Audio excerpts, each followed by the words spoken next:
கன்னியாகுமரி மாவட்டம் தக்கலையில் காவல் மற்றும் பொதுப்பணித்துறையினர் சார்பில் குமாரகோயில் முருகன் கோயிலுக்கு காவடி கட்டி ஊர்வலம் நடைபெற்றது. இதுகுறித்து அப்பகுதி மக்களிடம் நமது செய்தியாளர் அருள்குமார் நடத்திய கலந்துரையாடலை தற்போது நாம் பார்க்கலாம். கன்னியாகுமரி மாவட்டத்தில் திருவாங்கூர் சமஸ்தான ஆட்சி காலம் முதலே பொதுப்பணித்துறை மற்றும் காவல்துறை இணைந்து குமாரகோயில் முருகன் கோயிலுக்கு காவடி எடுத்துச் செல்லும் அந்த நிகழ்வானது ஆன்மீக நிகழ்வு நடைபெற்று வருகிறது. இந்த ஆண்டும் அந்த நிகழ்வு நடைபெற்று வருகிறது. பக்தர் ஒருவர் நம்மோடு இணைகிறார். வேலுதாஸ் என்ற பக்தரிடம் நம்ம கேட்கலாம். வணக்கம் சார், இந்த நிகழ்வு எதுக்காக நடத்தப்படுது?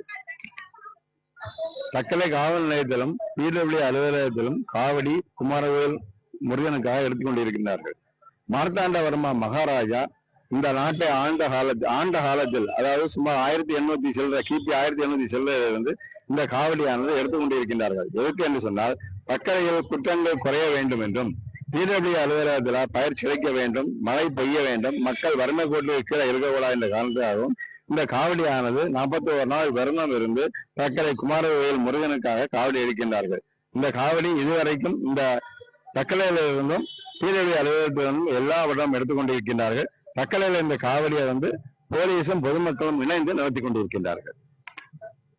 குற்றங்கள் குறைவதற்காகவும் பயிர் வளம் செழிப்பதற்காகவும் காவல்துறை, பொதுப்பணித்துறை, பொதுமக்கள் இணைந்து இந்த காவடியானது முருகன் கோயிலுக்கு பாரம்பரிய ரீதியாக எடுத்துச் செல்லப்படுவதாக பக்தர்கள் தெரிவிக்கின்றனர். தமிழ் ஜனம் செய்திகளுக்காக ஒளிப்பதிவாளர் நிஜனுடன் கன்னியாகுமரி மாவட்டத்தில் இருந்து அருள்குமார்.